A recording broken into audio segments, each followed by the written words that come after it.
Good morning children. Fourth class maths magic text బుక్లో first chapter let's recall గుర్తుకు తెచ్చుకుందాం అనే లెసన్లో నెంబర్ కాన్సెప్ట్ సంఖ్యాభావన గురించి, ఎడిషన్స్ కూడికల గురించి, సబ్ట్రాక్షన్స్ తీసివేతలు, మల్టిప్లికేషన్స్ గుణకారాల గురించి నేర్చుకున్నాం. ఈ క్లాస్లో మనం డివిజన్స్ భాగాహారాల గురించి తెలుసుకుందాం. దీనికి సంబంధించి పేజ్ నెంబర్ 14-15లో నిత్య జీవిత సమస్యను పరిచయం చేయడం జరిగింది. ఈ అంశాన్ని తెలుసుకునే ముందు భాగాహారం అంటే ఏంటి, భాగాహార సమస్యలను ఏ విధంగా సాధించాలో ఈ క్లాస్లో గుర్తుకు తెచ్చుకుందాం. మీరు చూస్తున్న చిత్రంలో పాప పేరు మీ అందరికీ తెలుసు, హర్షిత. హర్షిత వద్ద 15 మ్యాంగోస్ ఉన్నాయి. 15 మ్యాంగోస్ హర్షిత వద్ద ఉన్నాయి. తన ఫ్రెండ్స్ ముగ్గురు మీ చిత్రంలో కనిపిస్తున్నారు. ఆ ముగ్గురికి తన వద్ద ఉన్న 15 పండ్లను, మ్యాంగోస్ను సమానంగా పంచాలని అనుకుంది. ఇలా సమానంగా పంచడం అనేదాన్ని గణిత పరిభాషలో భాగాహారం అంటాం. Division means equal sharing. భాగాహారం అంటే సమాన భాగాలుగా పంచడం, సమానంగా పంచడం. భాగాహారం గుర్తు divided by. Divided by is the symbol for the division and read as divided by. Harshita is distributing 15 mangoes to her 3 friends. How many mangoes will each get? Harshita తన ముగ్గురి స్నేహితులకు 15 మామిడి పండ్లను సమానంగా పంచింది. ఒక్కొక్కరికి ఎన్ని మామిడి పండ్లు వచ్చుంటాయి ఆలోచించండి. ఒక్కొక్కరికి 5 మామిడి పండ్లు వచ్చాయి.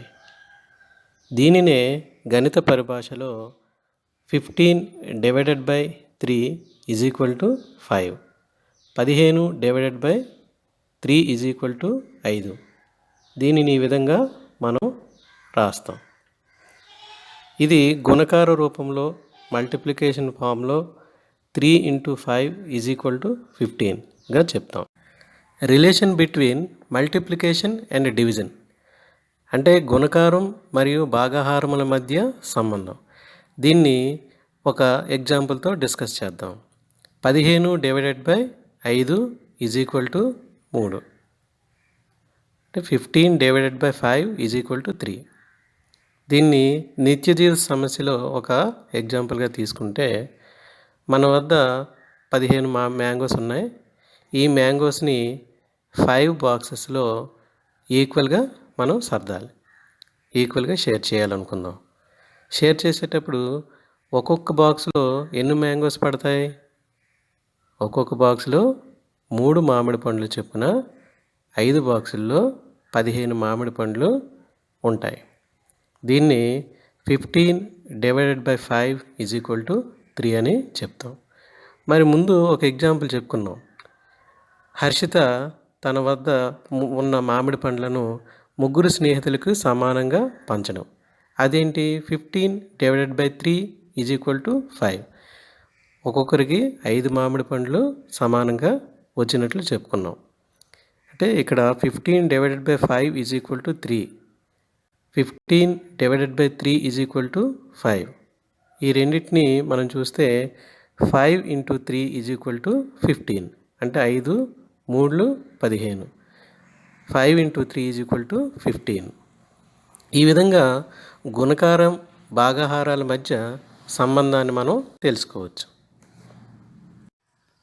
డివిజన్ భాగాహారం, దీనికి సంబంధించి కొన్ని సమస్యలను మనం ప్రాక్టీస్ చేద్దాం. 21 డివైడెడ్ బై 3 అంటే దీనికి సంబంధించి మనం ఏం చేయాలంటే 3 టేబుల్ని మనం రాసుకోవాలి. 3 zeros 0, 3 ones are 3, 3 twos are 6, 3 threes are 9, 3 fours are 12, 3 fives are 15, 3 six are 18, 3 sevens are 21, 3 eights are 24, 3 nines are 27, 3 tens are 30. అంటే 3 సున్నాలు 0, 3 ఒకట్లు 3, 3 రెళ్ళు 6, 3 మూడులు 9, 3 నాలుగులు 12, 3 ఐదులు 15, 3 ఆరులు 18, 3 ఏళ్ళ 21, 3 ఎనిమిదిలు 24, 3 తొమ్మిదిలు 27, 3 పదులు 30. నెక్స్ట్ దీన్ని ఈ విధంగా రాసుకుంటాం. రాసిన తర్వాత start division. Read the table of 3 till you get 21. అంటే 3 టేబుల్ మనం 21 వచ్చినంత వరకు చదవాలి. చదివితే మనకి 3 7s are 21. 3 7s are 21. 3 ఏళ్ళు 21. ఈ విధంగా 21 నుండి 21 తీసివేస్తే మనకి 0 వస్తుంది. ఇవి గత క్లాసుల్లో మీరు నేర్చుకున్నారు. దీనిలో డివైజర్ అని, డివిడెండ్ అని, కోషియంట్, రిమైండర్ వీటి గురించి తెలుసుకుందాం.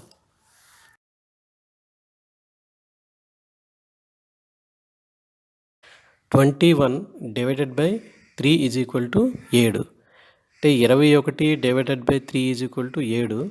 దీనిలో 21ని డివిడెండ్ అంటాం. అంటే the number which is to be divided by another number.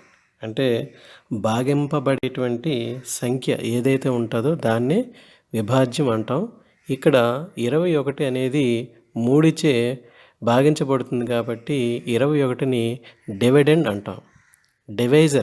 డివైజర్ని తెలుగులో భాజకం అంటాం. ఇక్కడ 3 అనేది భాజకం. ఎందుకంటే 21ని 3చే భాగింపబడుతుంది కాబట్టి 3ని డివైజర్ అంటాం.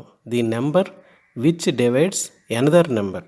అంటే భాగించేటువంటి సంఖ్య ఏదైతే ఉంటుందో దాన్ని మనం భాజకం అంటాం. నెక్స్ట్ కోషియంట్ అంటే భాగఫలం. భాగఫలం అంటే the result we get after the division. అంటే ఇక్కడ 7 అనేది మనకి భాగఫలంగా చెప్తాం. ఎందుకంటే భాగించగా వచ్చేటువంటి ఫలితం ఏదైతే ఉంటుందో దాన్నే మనం భాగఫలం అంటాం. ఇక్కడ 21ని 3చే భాగించేటప్పుడు మనకి ఫలితం ఎంత వచ్చింది? 7 వచ్చింది. కాబట్టి భాగఫలం 7గా చెప్తాం. చివరిగా మిగిలినటువంటి దాన్ని రిమైండర్ అంటాం. అంటే భాగించగా చివరిగా ఏది మిగులుతుందో దాన్ని మనం శేషం అంటాం అనమాట. రిమైండర్ అంటాం. ఇక్కడ రిమైండర్ ఏంటి? 0. The number which remains after division. 21 divided by 3 is equal to 7. 21 divided by 3 is equal to 7లో మనం డివిడెండు, డివైజరు, కోషియంట్, రిమైండర్ గురించి తెలుసుకున్నాం. 25 డివైడెడ్ బై 3 ఈ సమ్ని ఒకసారి డిస్కస్ చేద్దాం. Right 25 divided by 3 as shown. అంటే ఇచ్చినటువంటి 25 డివైడెడ్ బై 3ని ఈ విధంగా రాయాలి. Observe 3 table till you get nearly 25. అంటే ఇందులో 3 టేబుల్లో మనకి 25 అనేది ఎక్కడ మనకి నెంబర్ లేదు. కాబట్టి మనం ఏం చేయాలంటే నియర్ వాల్యూ 25కి నియర్ వాల్యూ దగ్గరగా ఉన్నటువంటి విలువని మనం చదవాలి. అందులో 3 7s are 21. అంటే 3 ఏళ్ళు 21, 3 ఎనిమిదిలు 24, 3 తొమ్మిదిలు 27. ఇవి దగ్గరగా ఉన్నటువంటి విలువలు.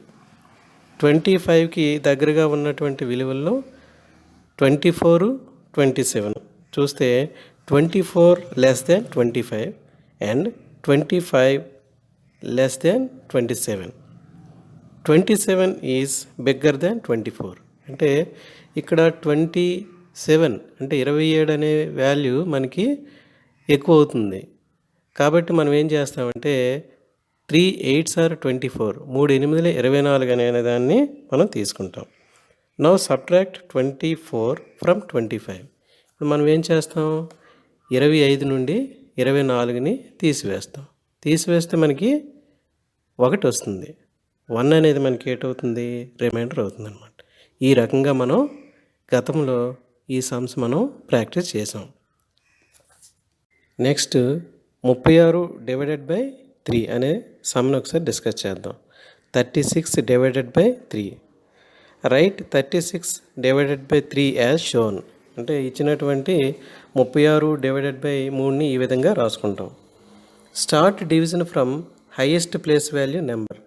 అంటే ఇచ్చినటువంటి దాంట్లో హైయెస్ట్ ప్లేస్ వాల్యూ ఏంటి? టెన్స్ ప్లేస్లో ఏముంది? 3 ఉంది. కాబట్టి observe 3 table till you get 3. అంటే మనం 3 ఏకంలో 3 టేబుల్ని మనం చదివితే 3 ones are 3. Now right 1 in quotient place and 3 under 3. అంటే భాగఫలం స్థానంలో 1ని రాస్తాం.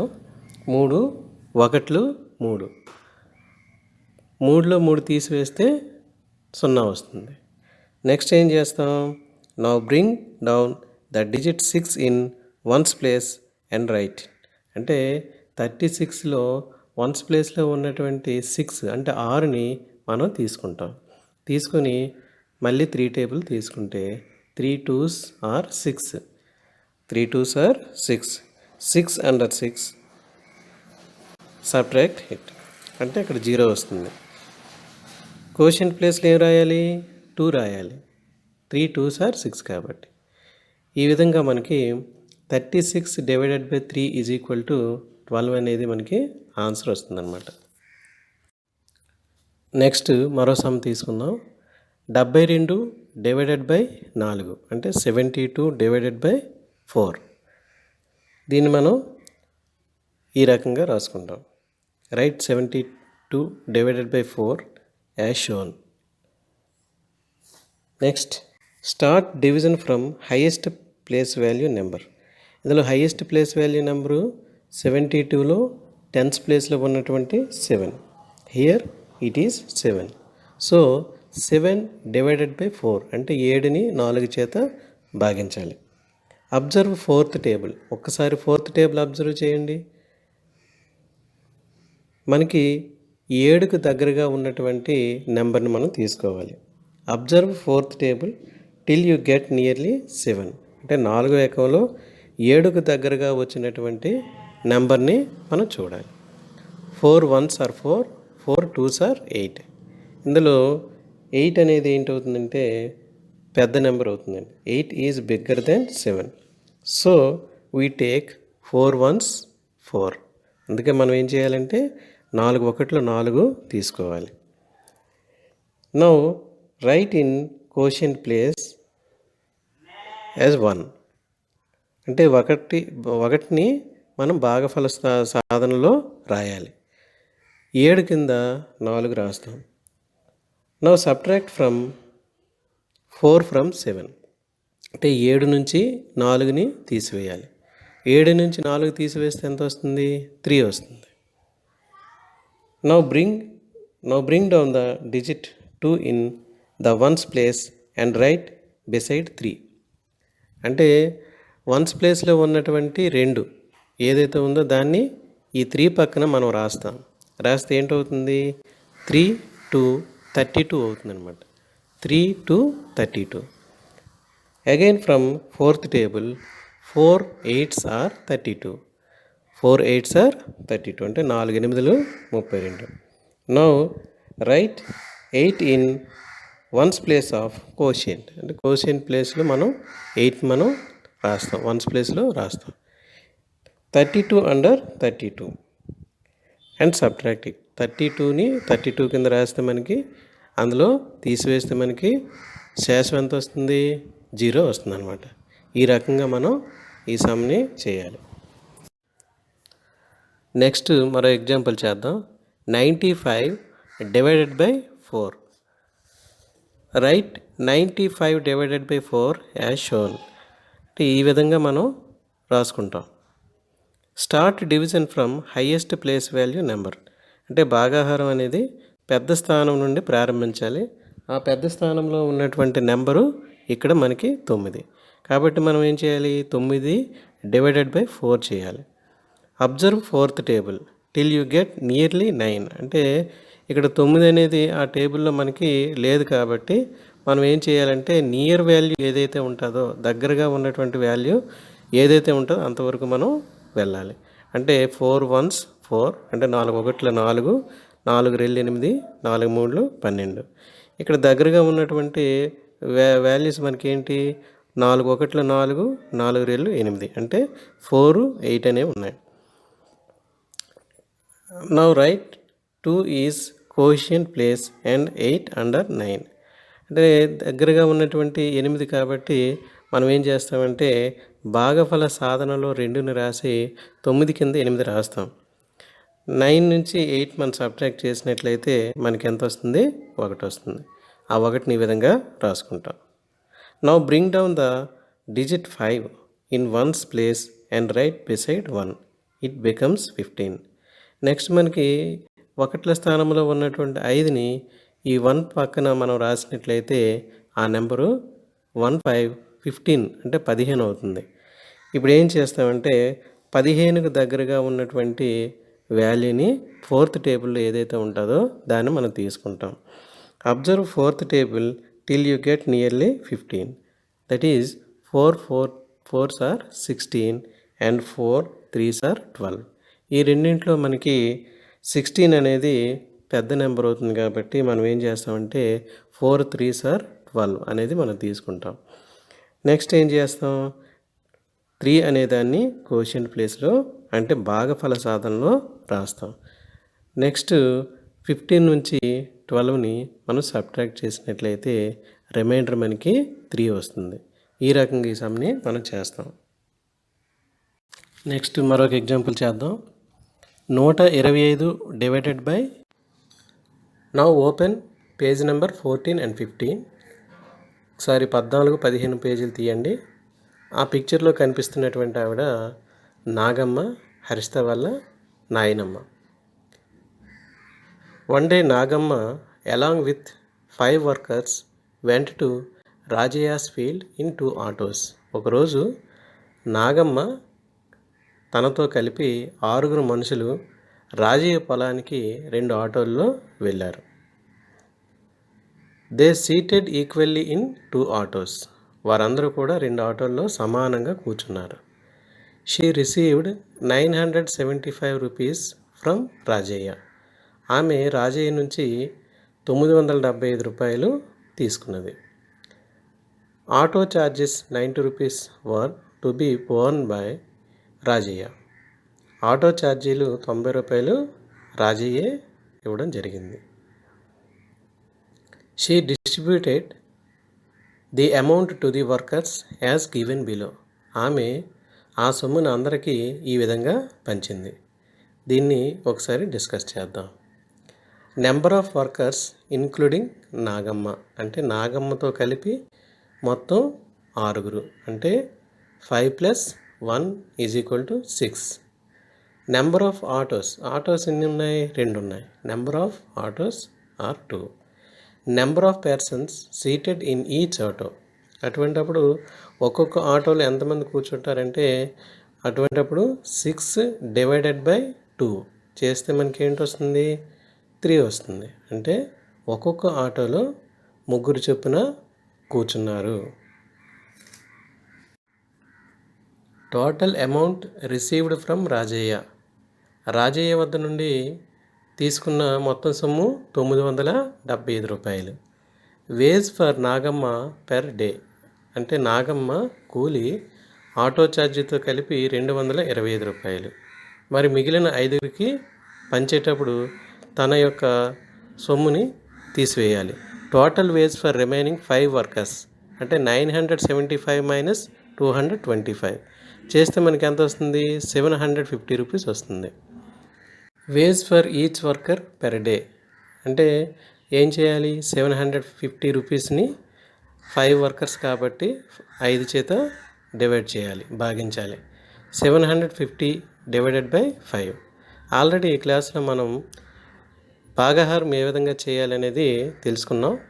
ఆ విధంగా ఈ 750 డివైడెడ్ బై 5ని మీ నోట్స్లో మీరు ట్రై చేయండి. ఈ విధంగా చేసినట్లయితే మనకి final amount received by each worker 135 rupees వస్తుంది. ఈరోజు క్లాస్లో మనం భాగాహారం చేసేటువంటి పద్ధతిని నేర్చుకున్నాం. దీన్ని బట్టి మీరు ఎక్సర్సైజ్ 1.4 టెక్స్ట్ బుక్లో ఉంది, అదేవిధంగా వర్క్ బుక్ లెట్స్ రీకాల్ జ్ఞప్తికి తెచ్చుకుందాం డివిజన్ అనేటువంటి టాపిక్ని పేజ్ నెంబర్ 11లో ఇవ్వడం జరిగింది. ఈ రెండింటిని మీరు ప్రాక్టీస్ చేయండి.